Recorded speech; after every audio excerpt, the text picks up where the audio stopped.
ఓం నమస్తే. నేను doctor Venkata Chaganti, president, university of applied Vedic sciences.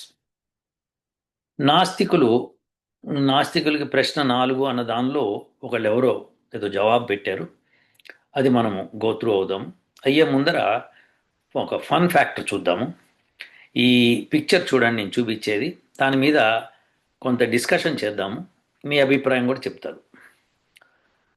ఇక్కడ మీకు కనిపిస్తున్న దానిలో సింపుల్గా ఈ శ్రీకృష్ణుడు అని చెప్పాడు ఈయన. ఈయన ట్రంప్ అనమాట. సో అయితే ఇక్కడంతా సైనికులు, ఇక్కడ ఏదో రథము గుర్రాలు ఉన్నాయి. ఇతను శ్రీకృష్ణుడో కాదో ఎవరో ఒకళ్ళు అయి ఉండొచ్చు. మనం కాసేపు ఊహిద్దాం. Donald, what are you doing here అని అడుగుతాడు ఈయన. అయితే డొనాల్డ్ చెప్తుంటాడు, I'm here to stop the war. బాగా ఈ పిక్చర్ని జాగ్రత్తగా చూడండి. ఒకవేళ మీకు మళ్ళీ చూడాలనిపిస్తే బ్యాక్ వచ్చి చూడండి. ఇది ఇంపార్టెంట్ పిక్చర్ మనకి. ఎందుకంటే డొనాల్డ్ ట్రంప్ గారు ఎక్కడ పడితే అక్కడ నేను యుద్ధాలు ఆపేశాను, 8 యుద్ధాలు ఆపేశానని చెప్పి ఏదో చెప్తున్నాడు. ఇప్పుడు పాకిస్తాను ఆఫ్ఘనిస్తాన్ మీద బాంబులు వేస్తే, పాకిస్తాన్ మీద బాంబులు వేస్తే ఒక్క మాట మాట్లాడలేదు నేను ఆపుతున్నానని. ఎందుకంటే ఆయన బిజీగా ఇరాన్ మీద బాంబులు వేయడానికి తయారై ఉన్నాడు, చేస్తున్నాడు కూడా ఆల్రెడీ. సో మనకి 27, 28వ తారీఖున పొద్దున్నే మరి అక్కడ కాలమానం ప్రకారం పొద్దున్న బాంబులు వేశాడని విన్నాం. సో అది మన ఇజ్రాయెల్ కూడా వేసి ఐతుల్లా ఖొమైనీ అన్న సుప్రీం లీడర్ అట ఇరాన్కి ఆయన చంపేశారు. సరే, బాగుంది. వాళ్ళు కూడా తిరిగి విపరీతంగా బాంబులు వేస్తున్నారు, కొడుతున్నారు. సరే, ఇది జరుగుతుంది. సో మరి ఆ బిజీలో ఉన్నాడు కాబట్టి ఇక్కడ పాకిస్తాన్కి ఆఫ్ఘనిస్తాన్కి వారు ఆపలేకపోయాడు. సో అసలు మాట్లాడలేదు, ఎక్కడ ఒక మాట కూడా రాలేదు. మరి రేపు పొద్దున వస్తుందేమో, నేనే ఆపానంటాడేమో, తెలియదు మనకి. ఇక అన్నా అనొచ్చు, ఎందుకంటే ఆయన నిజంగానే ఆపాడు కాబట్టి. మిగతా వార్స్ అన్నీ ఆయన మూలంగానే ఆగింది, అందులో డౌట్ లేదు. అయితే ఇప్పుడు ఈ పిక్చర్లో మీకు అక్కడ మనకి ఆ డ్రెస్సింగ్ వేసుకున్నది మన భారతీయుల్లాగానే కనిపిస్తున్నది. అలానే ఎవరైతే నీలం రంగుగా ఉంది బాడీ అంతా. మరి నీలం రంగు బాడీ మనకి మహాభారతంలో మనకి తెలిసైతే శ్రీకృష్ణుల వారు, అందులో యుద్ధంలో ప్రముఖంగా. సో ఆ శ్రీకృష్ణుల వారు. అదే ట్రంప్. అందులో ఆ పిక్చర్లో చాలా మిస్టేక్స్ ఉంటాయి, మనం గమనిస్తే మనం చూడవచ్చు. సో మీరు ఒకసారి చూస్తే ఆ నీలం రంగు శరీరం కలవాడిని మనం కృష్ణుడు అనుకుంటే కదా. కృష్ణుడు అనుకుంటే ముఖ్యంగా మనకి నెత్తి మీద పింఛం ఉండాలి, అది లేదు. కాబట్టి అది కృష్ణుడు అనుకోవడానికి లేదు. సో కృష్ణుడు అనుకోవడానికి లేదు కాబట్టి ఎవరు అనుకోవచ్చు మనం? నీలం రంగు శరీరం ఎవరికి ఉంది? అలాంటి శరీరం ఎవరికి ఉంది? పైగా డొనాల్డ్ ట్రంప్ కనిపించాలి అంటే ఆ గ్రహణ శక్తి ఎవరికి ఉండాలి? ఇది ఇంపార్టెంట్. అంటే డొనాల్డ్ ట్రంప్ గారు టైంలో బ్యాక్కి వెళ్ళిపోయి మహాభారత వారప్పుడు అక్కడ వారిని ఆపడానికి వెళ్ళాను అని చెప్తున్నాడు ఆయన. అంటే మనం ఇక్కడ చాలా మెచ్చుకోవాల్సిన విషయం ఏంటంటే ట్రంప్ గారిని, ఆయన ఎక్కడ యుద్ధాలను ఆపేయడానికి వెళ్తున్నాడు. ఇప్పుడు ఇరాన్ మీద బాంబులు వేయడం కూడా యుద్ధాలు ఆపడం కోసమే. ఇది మీకు వినడానికి ఆశ్చర్యంగా ఉంటుంది, కానీ డొనాల్డ్ ట్రంప్ ఇరాన్తో యుద్ధం చేయడానికి కారణము మేజర్ యుద్ధం ఆపడానికి. ఎందుకంటే ఇరాన్ న్యూక్లియర్ బాంబ్ తయారు చేస్తోంది, పక్కన ఇజ్రాయెల్ మీద వేయడానికి తయారైపోతుంది. ఒక్కసారి ఇజ్రాయెల్ మీద వేస్తే మిగతా వాళ్ళు కూడా ఇరాన్ మీద వేయడానికి ప్రయత్నం చేస్తారు. ఇరాన్ ఆ కంట్రీస్ మీద కూడా న్యూక్లియర్ బాంబు వేయడానికి తయారైపోతుంది. అంటే జన నష్టం చాలా బాగా జరగబోతుంది, చాలా భయంకరంగా జరగబోతుంది. ఆ భయంకరంగా జరిగేదాన్ని ట్రంప్ గారు ఆపుతున్నారు. అందులో సమస్య లేదు. మీరు ఎవ్వరూ కూడా ట్రంప్ని క్వశ్చన్ చేయొద్దు. He is doing correct. మీరు అది గుర్తుపెట్టుకోండి. నేను ట్రంప్ ఫ్యానా కాదా పక్కన పెడదాం. సో ట్రంప్ గారు నిజాయితీగా యుద్ధాలు ఆపడం కోసం, మేజర్ యుద్ధాలు ఆపడం కోసము ప్రయత్నం చేస్తున్నాడు. మీరు అప్రిషియేట్ చేయాల్సింది ఏంటంటే మెక్సికోలో ఒక డ్రగ్ లార్డ్ని చంపించేశాడు. సో డ్రగ్ లార్డ్ని చంపడం మూలంగా అతను అనుయాయులందరూ రోడ్డు మీదకి వచ్చారు. సో అక్కడున్న పోలీసులు యుద్ధం చేస్తున్నారు. అది తప్పదు, న్యాయంతో ఎదుర్కోవాలన్నమాట, తప్పదు అది. సో అది చేయడం మూలంగా డ్రగ్ అడిక్షన్స్ అవన్నీ తగ్గుతాయి, డ్రగ్ సప్లై తగ్గుతాయి అనవసరంగా. అలాంటి తగ్గడం మూలంగా యువత బాగుంటుందన్నమాట. సో యువత ఈ తప్పుదవ పడుతున్నందుకు ట్రంప్ చాలా జాగ్రత్త పడుతున్నాడు. వచ్చి రాగానే అమెరికాలో ఒక మాట అన్నాడు. అదేంటంటే ఇక్కడి నుంచి హీ ఆర్ షీ, ఈ రెండే ఉంటాయి తప్పితే ఇంక వేరే ఉండవు, వేరే మాటలు ఉండవు. ఇక్కడ వచ్చింది అసలు ఆ డెమోక్రట్ టైంలో ఎంత భయంకరంగా అంటే వాళ్ళు ఇచ్చా వచ్చినట్టుగా పేర్లు పెట్టుకున్నారు. అది భయంకరం అనమాట. మగవాడు ఆడదానిగా మారిపోయాను నేను అని చెప్పి ఆడవాళ్ళ పోటీలో పాల్గొనడం. ఇక మగవాడి శరీరం పెద్దగా ఉంటుంది, కాస్త గట్టిగా ఉంటుంది కాబట్టి ఆడవాళ్ళని ఓడించడం ఈజీ అవుతుంది. అందులో ఆడవాళ్ళకి పాపం పీరియడ్స్ అవి వస్తుంటాయి ఆ సమయంలో. సో వచ్చినప్పుడు వాళ్ళు పాల్గొనలో శక్తి ఉండదు, ఎక్కువ శక్తి ఉండదు. అలాంటిది ఈ మగవాళ్ళకి అట్లాంటివి ఏమి ఉండవు కాబట్టి దానిలో పాల్గొని వాళ్ళు ఆ, బ్రహ్మాండంగా సంపాదించుకున్నారు. సో అది చాలా తప్పుడు సంపాదన, అది అలాంటివి చేయకూడదు కూడా, తప్పది. అలాంటిది ట్రంప్ గారు ఆపారు. సో ఇలాంటివన్నీ Trump majority of the things. అమెరికాలో 72 వ్యాక్సిన్స్ ఇచ్చేవాడు పిల్లలకి, దాదాపు 72, నాకు కరెక్ట్ నంబరు దరిదాపులు అదే నంబర్లో ఉంటుంది. అన్ని వ్యాక్సిన్స్ ఇస్తే పిల్లలు ఏమైపోతారు, దాన్ని అన్నిటి ఖండించి 8కో 9కో తీసుకొచ్చి పెట్టాడు. అది ఎంత గొప్ప విషయం అండి. హెల్త్ మీద ఎంత బ్రహ్మాండంగా ఆయన నిర్ణయాలు తీసుకున్నాడు. మంచి మంచి నిర్ణయాలు తీసుకొని ఆయన ముందుకెళ్తున్నాడు. అఫ్ కోర్స్ కొద్దిగా రఫ్ టైం ఉంటుంది, that's a different story, but is doing a great job. So Trump is doing a great job, no doubt. So ఇది మనం గుర్తుపెట్టుకోవాలి. అయితే ఇప్పుడు ట్రంప్ అక్కడ మహాభారత యుద్ధం అంటే ఇప్పుడు 2 అంశాలు ఇందులో ఉన్నాయి. అదేంటంటే టైం మిషన్ కనుక్కున్నారు మన వాళ్ళు. వెంటనే ట్రంప్ ఫస్ట్ ఐడియా వచ్చేది మేజర్ యుద్ధం మహాభారత యుద్ధం ఆపుదామని. ఎంత బాగుంది చెప్పండి. మహాభారత యుద్ధం ఆపితే మీకు సంగతి తెలుసా, భారతదేశం ఉన్నత స్థితిలో ఉంటుంది.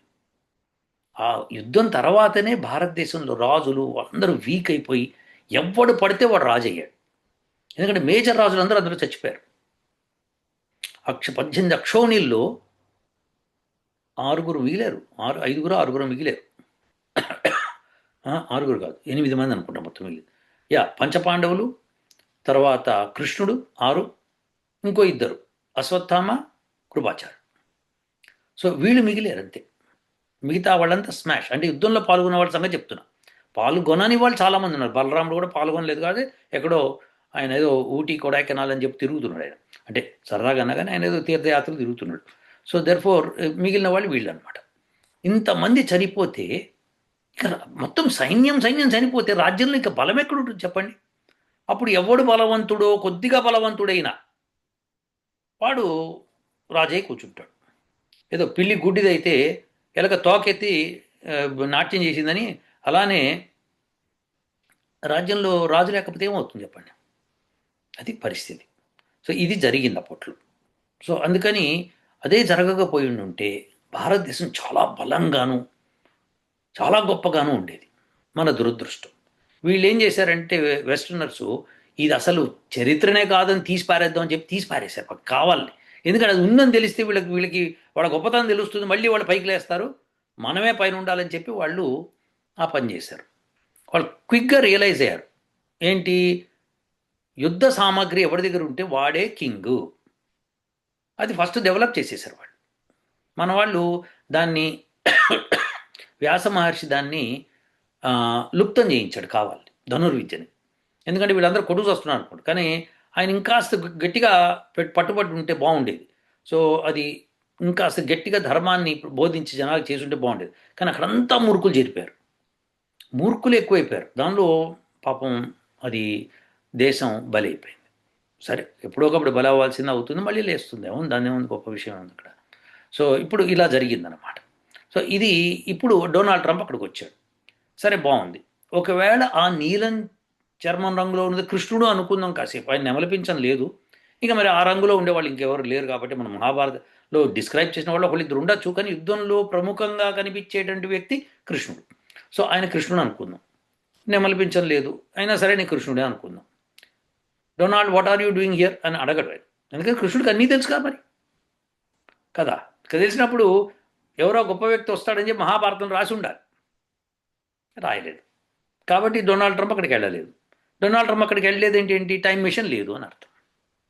సో టైం మిషన్ సాధ్యం కాదు, ఇది గుర్తుపెట్టేసుకోండి, అండర్లైన్ చేసుకోండి. కానీ యోగులకి సాధ్యమవుతుంది. ఎందుకంటే ఆ మనసు ద్వారానే వెళ్ళగలుగుతాం, కానీ విడిగా వెళ్ళలేము. నేను ఒక వీడియో చేసినప్పుడు మార్స్ మీదకి అడుగుపెట్టి తిరిగి రాలేడు మనిషి, కావాలంటే నాస్తికులు ఛాలెంజ్, ఇది మీరు చెప్పగలుగుతారా అని. ఒక్కడు మాట్లాడలేదు మళ్ళీ. సో రాలేడు మనిషి. సో ఇది మీరు గుర్తుపెట్టేసుకోండి. సో అది ఇంకో విషయం, అది పక్కా ఇంకో విషయం. సో మనం ఇంకోటి కూడా మాట్లాడుకుందాం. సో డొనాల్డ్ ట్రంప్ అన్నవాడు టైం మిషన్ తీసుకొని బ్యాక్ వెళ్ళాలి. సాధ్యపడిందా, విశేషం అన్నమాట. సాధ్యపడి ఉంటే యుద్ధం ఆగిపోయేది. యుద్ధం ఆగిపోయి ఉంటే భారతదేశమే టాప్లో ఉండేది. అప్పుడు డొనాల్డ్ ట్రంప్ అనేవాడు ఇక్కడ ఉండేవాడు కాదు. సో ఇది విశేషం అనమాట. సో అందుకని ఆ పిక్చర్ని మనము బాగా అనలైజ్ చేస్తే ఇంకో చోట రెండు వైపుల జెండాలు ఒకే రకం జెండా ఉన్నాయి. ఒకవైపు ఓం అని రాస్తుంది, ఇంకో వైపు కూడా ఓం అని రాస్తుంది. అది మరి ఇంకేమైనా రాస్తుందో ఒకసారి జాగ్రత్తగా పరిశీలించండి మీరు. సో అందులో నాకు కనిపించినంత మటుకైతే లేదు. సో దేర్ ఫోర్ రెండు ఒకే జెండాలుండి రెండు ఒకే డ్రెస్సుల్లో ఉండి ఎలా కొట్టుకుంటారు చెప్పండి? వేరే వేరే సైనికులు చూడండి, ఒకసారి మళ్ళీ ఒకసారి నేను చూపిస్తా చూడండి. సైనికులు అన్న వాళ్ళు వేరే రకంగా ఉండాలి కదా, ఇరుపక్షాల వాళ్ళు వేరే వేరే డ్రెస్ వేసుకుంటారు. ఆఫ్టర్ ఆల్ క్రికెట్ మ్యాచ్కే వేరే కలర్స్ వేసుకుంటారు. ఇక్కడ చూడండి, ఇక్కడ ఇక్కడ ఇతను వేసుకున్న డ్రెస్ కానీ ఇతను వేసుకున్న డ్రెస్ కానీ ఏమైనా తేడా ఉందా? లేదు కదా. సో పోనీ టోపీల్లో ఏమైనా తేడా ఉందా? లేదు కదా. జెండా రంగులు ఏమైనా తేడా ఉందా? చూడండి, లేదు కదా. మొత్తం ఒకే రకంగా ఉంది కదా, చూడండి ఇది. కాబట్టి ఇంకా ఇక్కడ ఈ రథంలో ఇద్దరు ఎవరో కూర్చుని ఉన్నారు. యాక్చువల్గా కూర్చోవాల్సింది అర్జునుడు ఒకటే కూర్చోవాలి, ఒకవేళ ఇది కృష్ణుడు రథం అనుకుంటే. సో ఈ రకంగా చూస్తే, సో ఏ విధంగా చూసినా సరే ఈ పిక్చర్ వేసిన వాళ్ళకి మహాభారతం గురించి తెలియదు అనమాట. కానీ జోక్ అదిరింది కదా బ్రహ్మాండంగా. So Donald, what are you doing here అని కృష్ణుడు అడుగుతాడు. కృష్ణుడికి అన్నీ తెలిసినప్పుడు what are you doing here అని ఉండదు. సరే, I'm here to stop the war అని ఏం చెప్తాడనమాట. ఇది విశేషం. ఇది చాలా అద్భుతంగా, అంటే ఇక్కడ ట్రంప్ గురించి గొప్పగా చెప్పడం ఒకటి, మహాభారత యుద్ధం జరిగిందని వాళ్ళు ఒప్పుకోవడం ఒకటి, ఈ రెండు గొప్ప విశేషాలు అనమాట. సో ఇది మనం రియల్లీ అప్రిషియేట్ చేయాలన్నమాట. ఒక జోక్గా వచ్చినా కానీ అప్రిషియేషన్ ఎక్కడుందండి? మహాభారత యుద్ధం జరిగింది అని చెప్పడం అనమాట. సో ఇది గొప్ప విశేషం. ఎవరో మరి ఇండియన్ రాశాడా లేదా ఫారినర్ రాశాడా నాకు అనవసరం. కానీ మొత్తానికైతే ట్రంప్ మీద వ్యంగ్యంగా చేసిన ఆ వ్యంగ్యంగా చేయడంలో మహాభారత యుద్ధం ఉంది జరిగింది అని ఒప్పుకోవడం అనేది చూసారా, అది గొప్ప విశేషం. అది డొనాల్డ్ ట్రంప్ ఒప్పుకోవడం అనేది ఇంకో గొప్ప విశేషం. సో ఇవన్నీ జరిగి ఆ యుద్ధం ఆపలేకపోయే ట్రంప్ అని తెలుస్తోంది. ఆపి ఉంటే ట్రంపే ఉండేవాడు కాదు, అంటే ట్రంప్ ప్రెసిడెంట్ ఇంత గొప్పగా ఉండేవాడు కాదు. సో ఇది విశేషం. సో అందుకని మనం కొన్ని అవి హాస్యంగా ఉన్న దానిలోంచి చాలా సత్యాలని గ్రహించవచ్చు, చాలా అసత్యాలను తీసి పక్కన పెట్టచ్చు. సో అందుకని మనం గమనించేటప్పుడు చాలా జాగ్రత్తగా గమనించండి. అందరూ అంటారు, చిన్న విషయానికి ఇంత రాద్ధాంతం చేయాలంటే రాద్ధాంతమే చేయాలి. మహాభారత యుద్ధం మన భారత చరిత్ర, అది ఆ చరిత్ర మనం ఎలా మర్చిపోతాం? దాని మూలంగా కదా మనం అంతా విదేశాల్లో అడుక్కు తింటున్నాం. ఇప్పుడు అదే ఇండియా ఘనంగా ఉండుంటే వాళ్ళందరూ ఇండియాకు వచ్చి అడుక్కుని మన మీద యుద్ధం చేశారు. ఎలా అయితే ఇక్కడ అమెరికాలో ప్రస్తుతం ఎవరు మన ఇలాన్ ఓమర్ అని ఒక ఆవిడ ఉంది, సెనేట్ మెంబర్ అయిందా, ఆమె అసైలం తీసుకొని ఈ దేశానికి వచ్చింది అని చెప్తారు. మరి నాకు అది ఎంతవరకు సత్యం నాకు తెలియదు, చూడాలి కదా, రీసెర్చ్ చేసి తెలుస్తుంది. ఆమె ఆ దేశం, ఏ దేశం నుంచి, ఆఫ్రికా ఒక దేశం నుంచి వచ్చారు వాళ్ళు, సోమాలీస్ అనుకుంటా. ఆ సోమాలీస్ అంతా మినియాపోలిస్లో ఒక చోట బ్రహ్మాండంగా కూడగట్టేసుకొని $80 బిలియన్ పైన వాళ్ళు దోచేశారని చెప్పి ఒక టాక్ నడుస్తుంది, దాని మీద కేసు నడుస్తోంది. So I mean they trying to find out what is the facts అని చెప్పి. ఎలాన్ ఒమార్ అన్న ఆమె ఎంత దరిద్రంగా బిహేవ్ చేస్తుందంటే, మొన్న ట్రంప్ గారు మాట్లాడుతుంటే ఆయన, మీరు ఎవరైతే నా దగ్గర ఏదో నుంచోండి అంటే అందరూ నుంచున్నారు, ఒక 10 మంది తప్పితే. ఆ 10 మందిలో ఈమె ఒకటే నుంచోకపోగా ట్రంప్ మాట్లాడుతుంటే చేయబట్టుకో అని అరుస్తాను. ఎంత అంటే ఎంత భయంకరంగా అంటే, ఆమె నిండుగా డెవిలిష్ అన్నమాట ఆ మనిషి. అది చూస్తేనే మనకు అర్థమైపోతుంది. ఇండియా మీద కూడా పడిపోయింది ఒక రోజు. అది కాశ్మీర్ పాకిస్తాన్ అంటది, ఇష్టం వచ్చినట్టు మాట్లాడుతున్నాడు. సో అలాంటి మనుషుల్ని క్షమించకూడదు. అసలు ట్రంప్ అలాంటి వాళ్ళని క్షమించిన పరిస్థితే లేదు. సో ఇది విశేషం అంటే దాని మీద జోక్ అది. సరే, ఇప్పుడు ఇది అయిపోయింది కాబట్టి ఇప్పుడు నేను నాస్తికులు అడిగిన ప్రశ్న 4 అన్న దానికి ఒక ఆయన ఏదో జవాబు చెప్పాడు, దానికి మిగతా వాళ్ళు కూడా జవాబు చెప్పారు. అది ఒకసారి చూద్దాం, అని మీకు నచ్చుతుందేమో, ఒకసారి వినండి. ఇక్కడ కనిపిస్తోంది కదండి, ఇది నాస్తికులకు ప్రశ్న 4. నాస్తికులకి ప్రశ్న 4 అన్నదానికి ఇక్కడ ఇది ఇక్కడ ఫస్ట్ ఆఫ్ ఆల్ సైన్స్, ఇది కొద్దిగా పెద్దగా చేసే ప్రయత్నం చేద్దాం. ఇక్కడ చూడండి, ఎవరో user V5B5J. First of all science does not belong to any single country. Correct చెప్పావు నాయన. And there is no obligation to accept it. Yes, if something does not work for you, you are free to ignore it. Correct. However, based on their scientific approach, some nations have dominated the world technologically for centuries. Using the same science, they have eradicated numerous diseases and solved critical human problems. ఇది పచ్చి బూతు. User గారు మీరు గమనించండి ఒకసారి. మీరు ఇక్కడ however based on scientific approach, some nations have dominated the world technologically. తప్పు. యుద్ధం చేసి వాళ్ళు టెక్నాలజికల్గా లేరు. యుద్ధం చేసి మాత్రమే వాళ్ళు వేరే దేశాల మీద పెత్తనం చెలాయించారు. మీకు ఈ సంగతి తెలుసుకోండి. యుద్ధం చేసి ఇప్పుడు చూడండి, అమెరికా ఇరాన్ మీద యుద్ధం చేస్తోంది. ఇజ్రాయెల్ కూడా బాంబులు వేస్తున్నారు. ఖొమైనీ చచ్చాడు, బాగుంది. ఇరాన్ వాళ్ళు చిన్న, చాలా అతి చిన్న డ్రోన్లతో యుద్ధం చేస్తున్నారు. ఆ డ్రోన్లను పంపిస్తే దాన్ని కొట్టడానికి, ఆ డ్రోన్ 16 లక్షలు అవుతుంది. ఆ డ్రోన్ని కొట్టడానికి యూజ్ చేసే మిసైల్స్ 36 లక్షల నుంచి 3.5 కోట్ల రూపాయల దాకా అవుతుంది ఖర్చు. మరి చెప్పండి, ఎవరిది టెక్నాలజీ ఇప్పుడు? అమెరికాది కదా గొప్ప టెక్నాలజీ, ఇజ్రాయెల్ కదా గొప్ప టెక్నాలజీ. మరి వీళ్ళు వాడింది ఏంటి? తెలివిగా. ఇరాన్ వాళ్ళు తెలివిగా అది వాడారు డ్రోన్. ఆ డ్రోన్తో వాళ్ళు సౌదీ అరేబియా మీద బాంబులు వేశారు, అక్కడ రిఫైనరీస్ మీద, వాటి మీద. దాన్ని ఆ డ్రోన్ని కొట్టలేకపోతున్నారు వీళ్ళు, ఎందుకంటే అతి చిన్నగా ఉంది అది. దాన్ని కొట్టాలి అంటే వీళ్ళు పెట్టే ఖర్చుతో అమెరికా దివాలా తీస్తుంది. ఇరాన్ కోరుకుంటుంది అది. అలాంటి చిన్న చిన్న డ్రోన్లని కొన్ని కొన్ని వందలు వేలు తయారు చేశారు. సో ఒక్కొక్క డ్రోన్ని కొట్టడానికి వాళ్ళు యూజ్ చేసే మిజైలు 3.5 కోట్లు. ఆ లెక్కన వాళ్ళు ఒక 1000 లక్ష యూజ్ చేశారనుకోండి, అమెరికా దివాలా తీసేస్తుంది, లేకపోతే వేరే కంట్రీస్ చచ్చిపోతాయి. ఇది విశేషం అనమాట. ఎందుకంటే అన్ని ఆయిల్ రిచ్ కంట్రీస్. సో యుద్ధంలో ఎవడు గెలుస్తాడో వాడు రాజ్యం వెళ్తున్నాడు. అంతేగాని టెక్నాలజీ ఎవరిది గొప్పదని కాదు ఇక్కడ. ఇప్పుడు ఇంత గొప్ప టెక్నాలజీ ఉన్న అమెరికాని కూడా యుద్ధ తంత్రంతో ఓడించే ప్రయత్నం చేస్తుంది ఇరాన్. ఓడిస్తుందా లేదా పక్కన పెడదు, ప్రయత్నం అయితే చేస్తోంది. సో మనం ఇది గమనించాలి. సో యుద్ధ తంత్రం అన్నది వెరీ ఇంపార్టెంట్. అది యుద్ధం చేసేవాడి దగ్గర నైపుణ్యం ఉండాలి, టెక్నాలజీ కూడా ఉండాలి, అన్నీ ఉండాలి. సో టెక్నాలజీతో ఎవడు గొప్పవాడు కాలేదు. యూరోప్లోనే చాలా మటుకు కనిపెట్టి ఉన్నాయి, కానీ యూరోప్ కంటే అమెరికా గొప్పది. ఇది బాగా గమనించాలి ప్రార్థన. ఎందుకంటే వాళ్ళు అక్కడ ఇచ్చారు, ఎవరైతే సైంటిస్టులు ఉన్నారో వాళ్ళందరినీ ప్రోత్సహించారు ఆ రోజుల్లో. మంచి మంచి పొజిషన్స్ ఇచ్చి వాళ్ళకి ఫండింగ్ చేసి మీరు కనిపెట్టండి అని వాళ్ళకి అవకాశం ఇస్తే వాళ్ళు కనిపెట్టారు. మన భారతదేశంలో పనిచేయట్లేదు, అది విశేషం.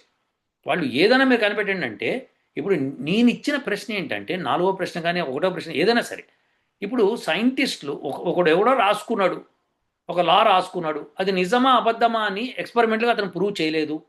కానీ వీళ్ళందరూ కూడా అది నిజమో కాదో అని తెలుసుకుందుకు ప్రయత్నం చేశారు. చెయ్యబట్టి సైన్స్ అన్నది బయటకు వచ్చింది. అంటే మనకి ఉపయోగపడేవి బయటకు వచ్చినాయి. నువ్వు అది ఏమీ చేయకుండా, వేదంలో ఉన్నది ఏంది తప్ప ఒప్ప అని పరిశీలించి ఎక్స్పెరిమెంటేషన్ చేయకుండా నువ్వు తప్పు అంటున్నావు, దాన్ని మేము క్వశ్చన్ చేస్తున్నాం. సో నువ్వు చెప్పిందే ఇప్పుడు నేను అడుగుతున్నా. వాళ్ళు డెవలప్ చేయలేదు, వాళ్ళలో ఉన్న పట్టుదల డెవలప్ చేయించింది. మన దేశంలో కూడా పట్టుదల కావాలి అంటున్నా. నాస్తికుల్లాగా బీరాలు పలకకుండా, ఓకే మీ వేదంలో సత్యం అప్పుడు నిరూపించండి, మేము ఫండింగ్ చేస్తాం, చేయండి, లేకపోతే మీరు నాస్తికత్వంలో చేరండి అని చెప్పి ఛాలెంజ్ చేయండి, నేను రెడీ. వేదంలో ఉన్నవి ఎంతో సైన్స్ ఉన్నదని నేను చూపిస్తాను. అల్టిమేట్గా ఉంటుందన్నమాట. వీళ్ళేమో మేము ఇప్పుడు చేస్తాము, తప్పైంది అనుకోండి, రేపు పొద్దున కొత్తది తెలుసుకున్నాం అనుకోండి, ఇది తప్పని ఒప్పుకొని మనం ఇంకో దానికి వెళ్తామంటే అర్థం ఏంటి? నువ్వు చేసినవన్నీ తప్పులు చేసుకుంటూ వస్తే నీ ఇష్టం వచ్చిన డబ్బులు స్పెండ్ చేస్తున్నావు, మా డబ్బుల్ని, మా ట్యాక్స్ పేడ్ మనీని నువ్వు స్పెండ్ చేస్తున్నావు. స్పెండ్ చేసి ఇది అని చెప్తున్నావు, మమ్మల్ని నమ్మిస్తున్నావు. ఓ 10 సంవత్సరాల తర్వాత తప్పని ఇంకో నిరూపిస్తే అప్పటికి 10 సంవత్సరాలు అయిపోయింది. ఇది విశేషం అనమాట. సో ఇది జరుగుతోంది తప్పితే ఏదే సత్యమో మీరు చెప్పలేకపోతున్నారు. Technology is where, science is different. చక్రం గిర్రని తిరుగుతోంది చక్కగా టైర్లు, ఆ టైర్లను ఇంప్రూవ్ చేయడానికి సైన్స్ వాడుకోవాలి. సో అది వాడారు, అయినా పంచర్లు అవుతున్నాయి. దానికి ఇంకోటి ఏదో స్టీల్ మెటీరియల్ పెట్టారు, అది కూడా సైన్సే. అప్పుడు మళ్ళీ ఆ టెక్నాలజీ ఇంప్రూవ్ అయింది. సో టెక్నాలజీ వేరు, సైన్స్ వేరు. ఇది గమనించాలి నాస్తికులు, వాళ్ళకి అది అర్థం కావట్లేదు. సరే ఇంకా ముందుకు పోదాం, ఏమన్నాడో విందాం ఒకసారి.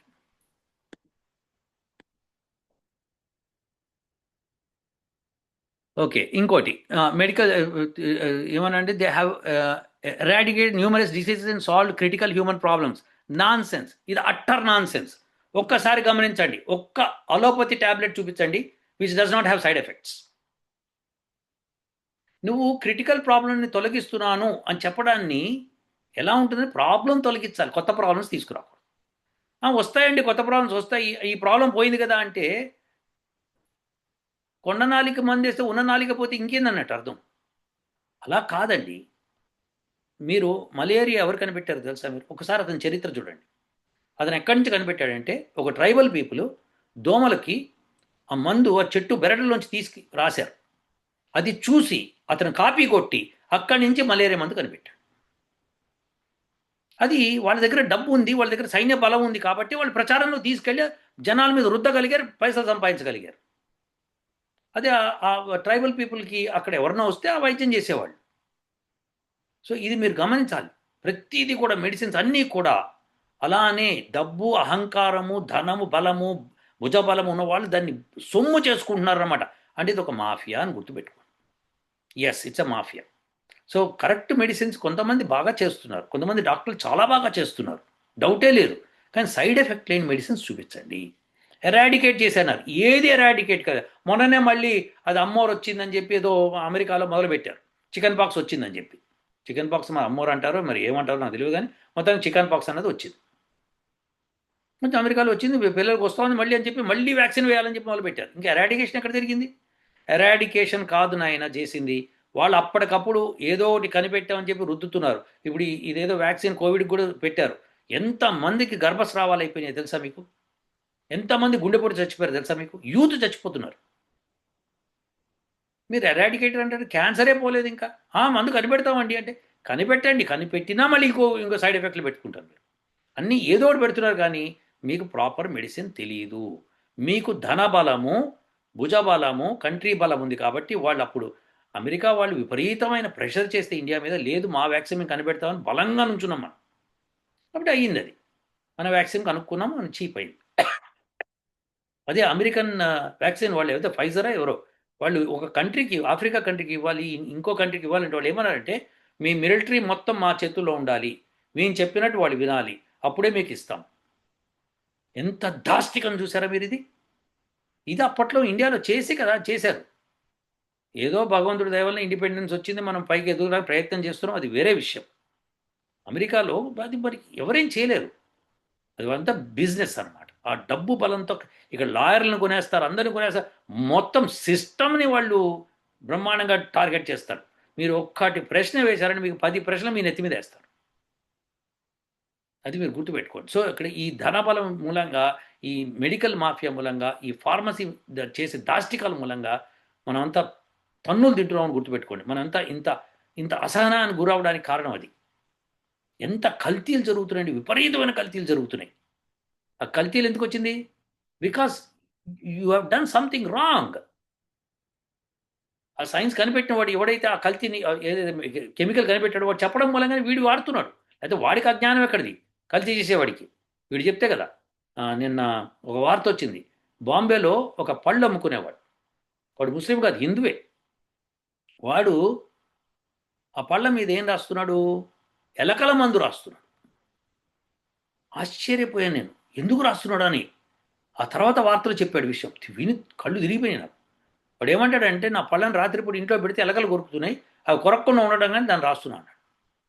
అరే నువ్వు రాసిన సంగతి వాడు కొనేవాడికి తెలుస్తుందా? తెలియదు కదా.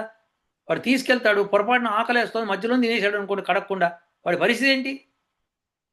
ఎన్ని దాష్టికాలు జరుగుతున్నాయండి. నెయ్యిలో కల్తీ, పాలలో కల్తీ, వాటిలో కల్తీ, బెల్లంలో కల్తీ, అన్ని కల్తీలు కూడా. ఇది సైన్సా? ఇది సైన్సా నాయన? మేము కనిపెట్టామని మీరు తప్పు చేస్తే మేము ఏం చేస్తామంటే, తప్పుకి ఆస్కారం నువ్వు ఇచ్చావు, నువ్వు అందరికి అందిస్తున్నావు.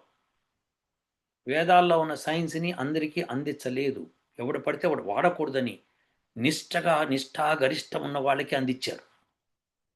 ఎందుకంటే ఎవడు పడితే వాడు ఇట్లాంటి ఎదవ పనులు చేస్తున్నారని చెప్పి. సో ఇది గుర్తుపెట్టుకోండి. ఇంకా ప్రొసీడ్ అవుదాం, ఏం మాట్లాడాడు. Okay, if none of this resonates, this perfectly fine. I have not said anything against our own history or heritage. The point is that science is readily available and has been proven to work for a long time. It is not readily available. It is taught in the schools. స్కూల్స్లో fee తీసుకుంటారు, fee తీసుకోకుండా చెప్పిన స్కూల్స్లో government fee కడుతుంది, ఆ fee tax వసూలు చేసిన దాంతో వస్తోంది. కాబట్టి అవన్నీ కూడా వేదాలకు అప్లై చేస్తే వేదాలు కూడా అట్లా నేర్పిస్తాము, మీరు రండి ఉద్యోగాలు దాని మీద ఇస్తాము అంటే ఎవడన్నా వస్తాడు, నేర్చుకుంటాడు. The point is that science is reliable, it's not readily available. If there is a faster and more effective way to solve our problems, we should make use of the science that is already accessible to us, while simultaneously developing our own technologies. Technology develop చేస్తే ఎవడు పట్టించుకున్నాడు? చెప్పున అయినా నువ్వు పట్టించుకున్నావా? ఇప్పుడు నేను అడుగుతున్నా, వాళ్ళంతా develop చేశారు వెస్టర్నర్స్ అది ఇది అన్నావు కదా. ఇప్పుడు నేను పొల్యూషన్కి యజ్ఞం is a solution for pollution అని చెప్పి నేను చెప్తున్నాను. దాన్ని ఎన్నో ఎక్స్పెరిమెంట్ చేశాను. ఒక్కడన్నా ముందుకొచ్చి మేము స్పాన్సర్ చేస్తాం ఢిల్లీలో మీరు చేసి చూపించండి అన్నాడా? నువ్వు చెప్తావా? భారతదేశం మొత్తం కోడే కూస్తున్నా నేను. రండ్రా బాబు మేము చేస్తాము, మీరు తలా ఇంత వేసుకోండి అయిపోతుంది, ఒక్కసారి నిరూపిస్తాము. లేకపోతే మీరు తలా ఇంతే పోతుంది కదా మీకు. ఢిల్లీలో 3 కోట్ల మంది ప్రజలు ఉన్నారండి.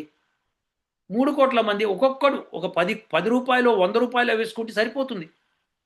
చేసి చూపించేస్తాం కదా. సంవత్సరం అంతా హ్యాపీగా మీరు చూడండి. ఒకసారి చూసి ఎస్ దిస్ ఇస్ పాసిబుల్ అనండి. అక్కడ ఉన్న పొల్యూషన్ కంట్రోల్ బోర్డు వాళ్ళు ఏమంటారంటే, లేదు లేదు వెస్టర్నర్స్ ఎవరైనా చెప్తే మేము వింటాం. అరే పాగల్ఖానా నుంచి పారిపోయి వచ్చినావు నువ్వు. అరే చెప్తే మేము చేసాంరా రీసెర్చ్ చూడండి రా బాబు అంటే అది చూడడానికి సిద్ధపడకపోతే ఎవడేం చేస్తాం? అంటే వాళ్ళకి అంత లేదు, వాళ్ళకి ఆ జ్ఞానం లేదు. జ్ఞానం లేనివాడే ఒప్పుకోడు అనమాట. జ్ఞానం ఉన్నవాడైతే పరిశీలిస్తాడు ఏంటా అని. అర్థం చేసుకోవాలి. మీరు వెస్టర్నర్స్ డెవలప్ చేశారు కాదు, మనం డెవలప్ చేయగలం. మీరు ముందుకు వస్తారా? యజ్ఞం is a solution for air pollution అని చెప్తున్నాము. వరల్డ్ వైడ్ పొల్యూషన్ పోగొట్టుకోవచ్చు మనం. సో మనం ప్రయత్నం చేసి ఢిల్లీలో చూపిస్తే కనుక అందరూ ఒప్పుకుంటారు. మీరు రండి ముందుకి. ఊరికే వెళ్ళండి కబుర్లు కాకమ్మ కబుర్లు చెప్పకుండా నాస్తికులారా. మీరు రండి ముందుకి, వచ్చి చూపించండి. ఎస్ మీరు మీరు కరెక్ట్ అని ప్రూవ్ చేయండి. మేము అంతా తలాని తీసుకున్నాం. మీరు 10,000 మంది నాస్తికులు లేరా? మీరు కనీసం 1,00,000 మంది నాస్తికులు లేరా? కనీసం 1,00,00,000 మంది నాస్తికులు లేరా? మీరు తలా రూపాయి వేసుకుని అయిపోతుంది కదా. Command prove. మీరు రండి ముందుకి.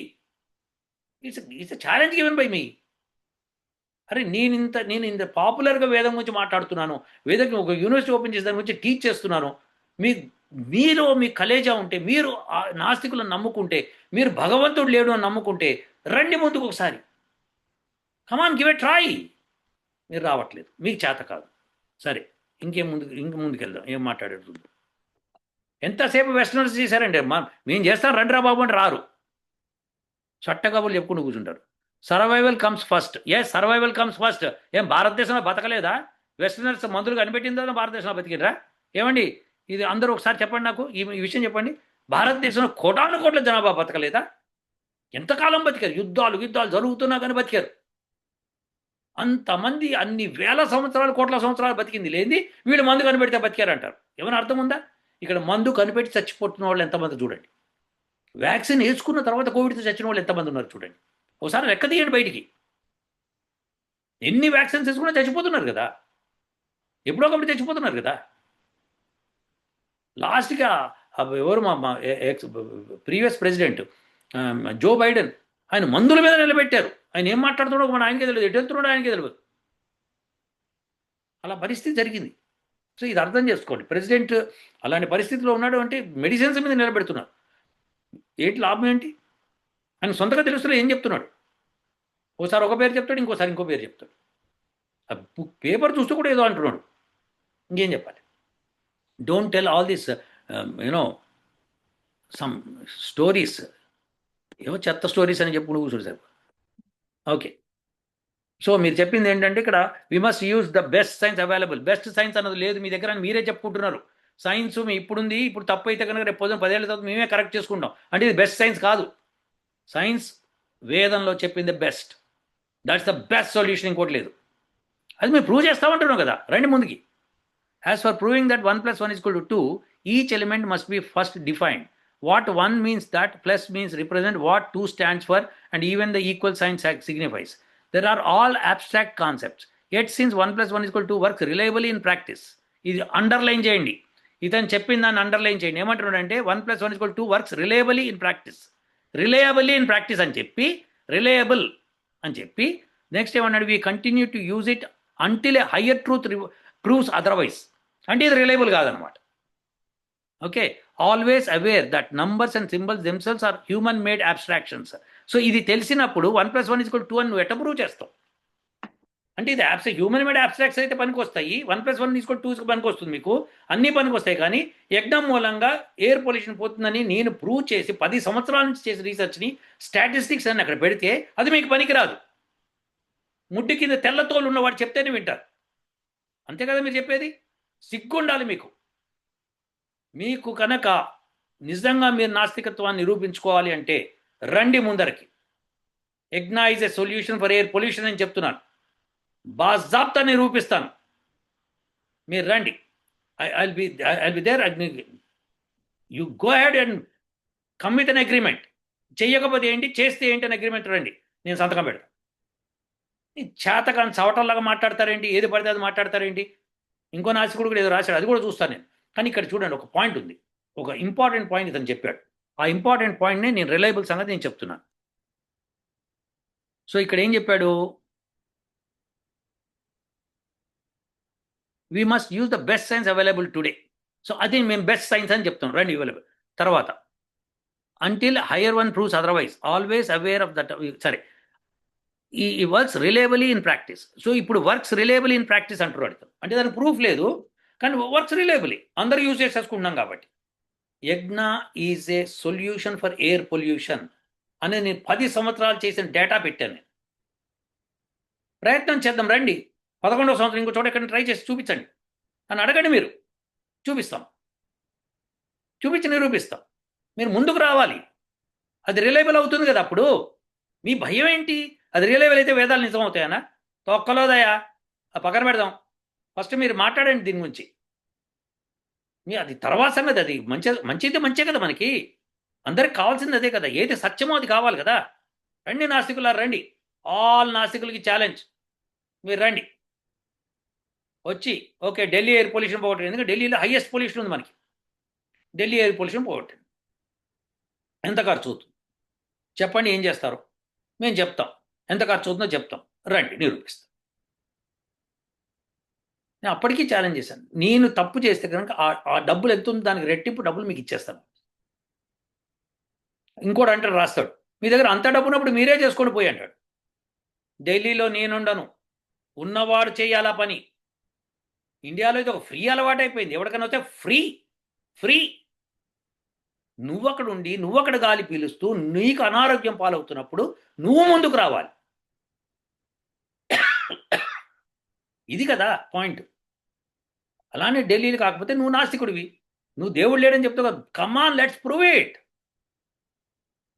కమాన్. అది రాకుండా ఎవడెవడో ఏదో మాట్లాడతాడు, ఏది పడితే అది మాట్లాడతాడు, రిలీజియన్ అంటాడు, ఇదంటాడు, అదంటాడు. అరే బాబా, ఇది సైన్స్ రా, అగ్నితో చేస్తున్నదిరా. అగ్ని ఫైర్ రా, ఫైర్తో చేసేది ఏదన్నా సరే కెమికల్ రియాక్షన్స్ రా. ఈ మాత్రం జ్ఞానం లేని వాళ్ళు సైన్స్ స్టూడెంట్స్ ఎట్లా అయ్యారు మీరందరూ, ఎట్లా అవుతున్నారు? ఇంకోటి అంటాడు, చెక్కలు తగలేస్తే కార్బన్ డైఆక్సైడ్ వచ్చేస్తుందట. మేము అక్కడ కంప్లీట్గా మెషిన్స్ పెట్టి రీడింగ్స్ తీసుకొని ప్రాక్టికల్గా అప్పటికప్పుడు యజ్ఞం జరుగుతుంటే ఆ రీడింగ్స్ అక్కడికక్కడ చూపించాము. ప్లస్ ఆ డేటా అంతా కలెక్ట్ చేసిందంతా కూడా రిపోర్ట్ కూడా సబ్మిట్ చేసాం. అయినా సరే బుద్ధి రాదు మీకు. అది తప్పు, ఇది తప్పు, మీరే కావాలని చేయించు. ఏం మాట్లాడతారు మీరు? మీరు రండి మెషిన్స్ తీసుకొని. Who said no? కమాన్. అందరు నాస్తికులకి సవాల్. నేను ఎందుకు ఇది మాట్లాడుతున్నానంటే పొల్యూషన్ ఎక్కువైపోతుంది ప్రపంచంలో. ఇప్పుడు ఈ వార్లు జరుగుతున్న చోట ఎంత బీభత్సమైన పొల్యూషన్ వస్తుంది. ఆ పొల్యూషన్ అంతా గాలి కొట్టుకొచ్చి భారతదేశం మీద కూడా వస్తుంది. తెలుసా మీకు ఇది? ఇరాన్, ఇరాక్ అలాంటి ప్రాంతాల్లో ఉన్న ఎడారి ప్రాంతాలు, సౌదీ అరేబియా, ఆ ప్రాంతాలు, ఎడారి ప్రాంతాల నుంచి అనేకమైన డస్ట్ పార్టికల్స్ ఇండియా మీదకి వస్తున్నాయి. పొల్యూషన్ గుజరాత్, బాంబే, మధ్యప్రదేశ్, ఢిల్లీ ఈ ఏరియాలందరికీ స్ప్రెడ్ అయ్యి మొత్తం ఆంధ్ర దాకా, కింద తమిళనాడు దాకా వెళ్ళిపోతుంది. సో ఎవ్రీథింగ్, ఆ పొల్యూషన్ అంతా భారతదేశం వైపు వస్తుంది. మీరు గనక యజ్ఞం చేయకపోతే ఆ పొల్యూషన్ మనమే భరించుకోవాల్సి వస్తుంది. సో అందుకని భారతదేశంలో వాళ్ళందరూ ముందుకు రండి అని చెప్తున్నా. మీరు ఈ వీడియోలు చూస్తున్న వాళ్ళు, మీరు పాపం 2-3 ఢిల్లీ ప్రైమ్ మినిస్టర్కి, ఢిల్లీ చీఫ్ మినిస్టర్కి, ప్రైమ్ మినిస్టర్కి అందరికీ రాశారు. వాళ్ళందరూ అసలు ఏం రిప్లై ఇస్తున్నారు వాళ్ళకే తెలియదు. వాళ్ళు ఎన్నడూ యజ్ఞం చేయలేదు, వాళ్ళు ఏమీ పట్టించుకోవట్లేదు, వాళ్ళకి నో రీజన్, బస్ ఏదో పడేస్తున్నారు. మేము ఇట్లా కాదు, అట్లా కాదు. రిప్లై ఇవ్వడానికి కూడా వాళ్ళు ఎంత చండాలంగా ఇస్తున్నారంటే కనీసం they are not coming for, they are not calling. Okay, ఇప్పుడు ఒక విషయం ఉందండి, నేనంట క్యాన్సర్కి మెడిసిన్ ఉందండి, క్యాన్సర్ నేను ట్రీట్ చేయగలను అంటారు. అప్పుడు ఏమంటారు, అయితే తీసుకురా చూద్దామంటారు, తీసుకురా చూద్దామంటారు. అంతేగాని నువ్వు కాదా, ఎవడు కనిపెట్టాడు, నువ్వు కనిపెట్టలేవు. ఏంటిది? What is this? ఇప్పుడు ఇండియన్ ప్రైమ్ మినిస్టర్ అంటే ఏమనాలి? ఓకే ఉందా, అయితే మీరు వచ్చి ఒక ప్రోటోటైప్ చెప్పండి, ఇక్కడ చూపించండి మాకు అంటే. అప్పుడు నేను అందరి కాళ్ళు గడ్డం పట్టుకొని బాబు పైసలు ఇవ్వండి అని అడుక్కు తినని అక్కడ ప్రూవ్ చేస్తా. ఈ ఎదవలు అది కూడా చేయలేకపోతున్నారు. భారతదేశానికి సంబంధించిన గవర్నమెంట్ ఇస్ దరిద్రపు గవర్నమెంట్ తయారైంది. It can not even do this thing. దానికి తోడు ఈ నాస్తికులు ఒకళ్ళు, దానికి తోడు సైంటిస్టులను పేరు చెప్పుకొని ఐఐటీలోనూ వాటిలో తిరిగే వాళ్ళందరూ ఇంకా భ్రష్టు పట్టారు. వాళ్ళందరూ అసలు ఏమాత్రం కూడా సైన్స్ అంటే ఏంటి, అరే ఒకటి తయారు చేశారంటే అయి ఉండొచ్చురా భయ్, ఎవడన్నా ఏదైనా తయారు చేయొచ్చు. వేదంలో అయితే ఏమైంది, రా తీసుకురా ప్రూవ్ చెయ్యి, రా ప్రూవ్ చెయ్యి, ఇది కదా అడగాల్సింది. ఆ ఆ, ఇలా అంటే ఎవడు ఎట్లా అవుతుంది, how is that? So you are under stress and I'm telling I can give you relief and you don't invite me. What's the point? నీకు బాధలో ఉంది, నేను వచ్చి నీ బాధను తీరుస్తాను అంటే ఆహ్వానించాలి. ఏంటో చెప్పండి కనీసం, రండి మీరు వచ్చి మాకు ఓకే డిస్క్రైబ్ చేయండి, ఎలా చేస్తారో చెప్పండి, చెప్తాం కదా. అరే పిలవడానికి